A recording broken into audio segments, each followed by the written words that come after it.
has it been? You know, you might end up with a pick, but going Right. in, how different is it? We don't have the volume of players coming in to work out right now. When you don't have a pick, a lot of the agents aren't going to send their guys in. We've had a smattering of guys. Some guys we're looking at Glenn for the G League as well with the hustle, but it's a little different from that. But it's the same prep as far as the film, the background, statistical analysis, looking at their medical records, all that sort of thing. What do you tell the guys when you don't have a pick, when you bring them in, that like, okay, we're looking at you for a possible pick? Or Well, you tell them that, hey, anything can happen draft day. Last year we came up with, I believe, 31 or 35 on a deal with the Celtics. That wasn't in the cards right now, a few days out. So if you want to be someone that we're looking at, come on in. We also stress the situation with the hustle, too, for the first time, that you're going to have the two-way contracts, and we got I think not a good, but a phenomenal situation with the team practicing out of our facility here and then playing just 21 minutes away at the Lander Center. So a lot of the agents are receptive to that because they know get my terminology right, still the D-League, is it? Okay. But are we permitted to say G-League yet, or is it still D-League, okay? So that the work that the players do in the G-League is so important. I mean, because I think you're approaching, Jarvis, about 40%. Is that about right, guys in the NBA? That have been in the G League, so they understand the importance for the players' development. You've never not had a pick. Have you ever, in all your years, not had a pick? I'm trying to think, maybe one year. We didn't have a first-round pick here a few years ago. That's multiple times. Right, but I'm trying to think if we ever set the second out as well. Probably not. Will you get antsy? Will it be, I mean, is it frustrating not to have Look, that? I got a little Mel Kiper blood in me. I mean, you know, I love the draft.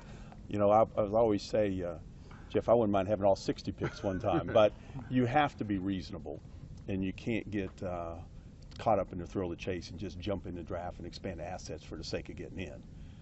So it would have to make sense. But we're preparing as we could show up anywhere in the draft on Thursday night. You have 3 each the next 2 years, I think. Is that right? Does it make sense to spread them out by well, I moving mean, you one can of make those that case, yes. I mean, we have multiple second-round picks now going forward, so we'll take a look and see if it makes sense to expand any of those on Thursday to move in. We've got, I think we're down 1 first-round pick in 2019.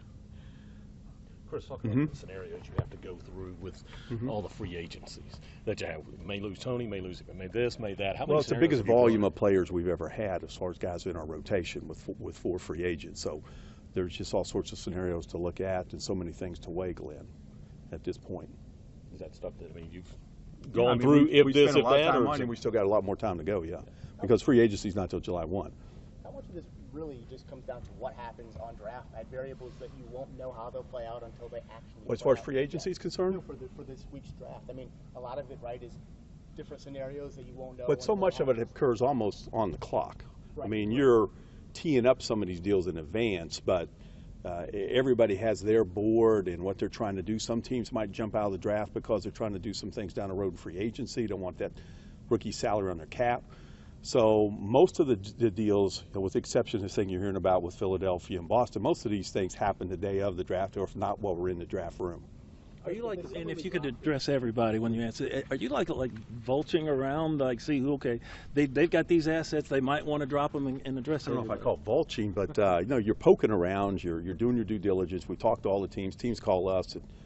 It's a constant phone conversation the last week of the draft. So, but it doesn't really tend to get real serious until we're pushed to the 11th hour. It's like most people, their taxes. I mean, I'm doing it in advance. I mean, so the Celtics deal, again, that was talked about a little bit, but it really heated up once we were all on the clock for the draft. But you know who might be willing to move seconds, for example? Yes. You're in conversations with them now? Are there guys who you think might fall into the second who you really love? I mean, are there guys who you have your list, I'm sure. Oh yeah, we have our list, but again, we won't just jump in for the sake of it. It has to make sense for where we are, because there are a few other drafts coming, not just this one, even though it is a very good draft. Or summer league, you have a pretty good idea of what that roster's going to look we haven't like. released it yet, but the main thrust with Summer League, Glenn, is our roster players, and the player that we have rights to in Rade Zagarich.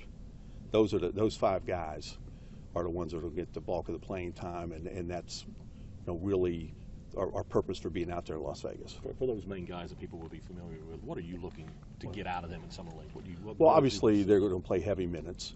We want to see, can they come together as a team and play winning basketball? I mean, we'd like to go out there and win some games too. and validate the work that all these guys have done. We want to see them improve in areas that they've been weak at in the past, maybe, and also the conditioning. Can they go out there and be a very well-conditioned group of players, exert their will on the other team? So, some of these guys have been with us now for a couple of years. Although, like take Jarrell Martin, he's not had a summer league due to injuries, but he's been through 2 seasons.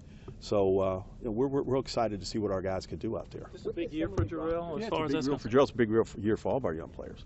D.D. Davis didn't get a summer league last year either due to his foot injury. So he'll be playing. He'll be starting at center. Jarrell will be starting. Rade will be starting. Wade Baldwin will be running the point, and Wayne Selden. So we'll have probably one of the deeper teams of any of the teams out in Las Vegas, 20-some teams, as far as our own guys, our own roster players, some who've been in our rotation. Who's coaching the summer league team? Nick Van Exel. Nick's going to coach it with the other guys that normally. Yeah, some of our assistants, Sips, obviously, Glenn Cyprian, the coach of the Hustle, will play a prominent role in that coaching staff as well. As you decide whether to jump in on the second, does the fact that you have those young guys, I mean, that obviously plays into, you have those 5 talented. Yeah, that factors, well, in Andrew Harrison, too. Right. Andrew's been in a couple summer leagues, and he played, I think, about 1,800 minutes last year, so we're not asking him to play summer league. But we have probably about 6 young guys on the roster next year if we get Rade over here.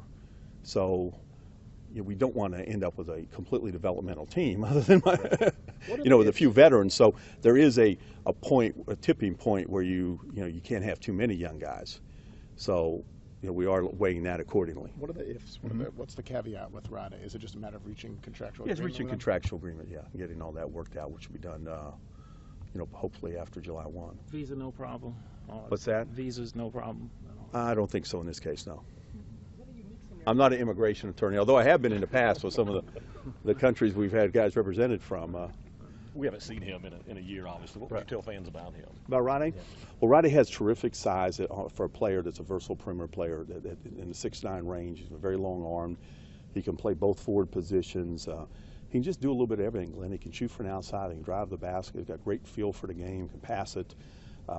Once he gets used to the speed and athleticism of the American game compared to the game that he's used to over in Serbia, then he has a chance to do quite well for himself in the NBA. With all these pieces on the Summer League roster, is it a different evaluation? Do you pay more attention? I mean, it's kind of unique, right, to have 5 players that are on the Yeah, that's a roster. little on the high end, no question. Right. Do you evaluate it differently? Do you send more guys to the Summer League itself, or is it just kind of business? You mean as far as our staff? Yeah. No. Just that many guys. It's the same group that'll always be there, same support staff and coaches. You encouraged by Chandler? We see that he's shooting. Yes.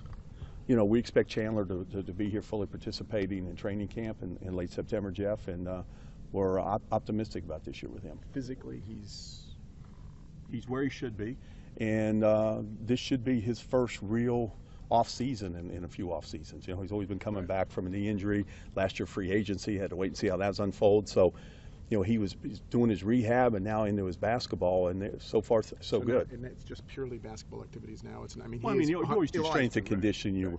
Once you've had injuries that are significant in this league, you always pay attention to and do some they call prehab.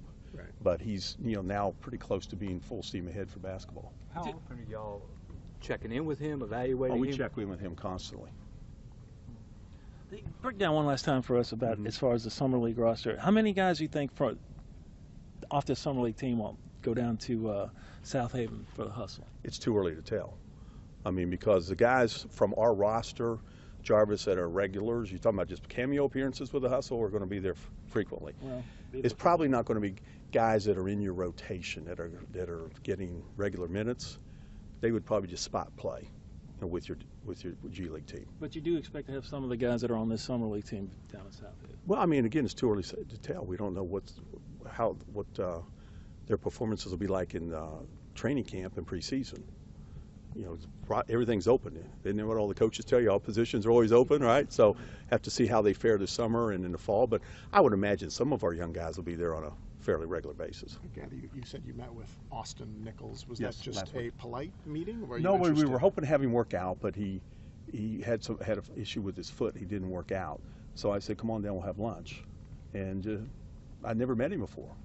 So just want to talk to him about his situation, and impressive young man, and we're looking forward to seeing him. We will work him out, Jeff, once he's healthy, and I think he'll be healthy here in the coming weeks. When will you start your workouts for the summer? For the summer league team, well, we start out in Las Vegas. So you're not going to work out here before you go? No, I mean, some guys will, always do some individual things. But as far as getting the whole group together, we won't do that until out in Las Vegas. Okay.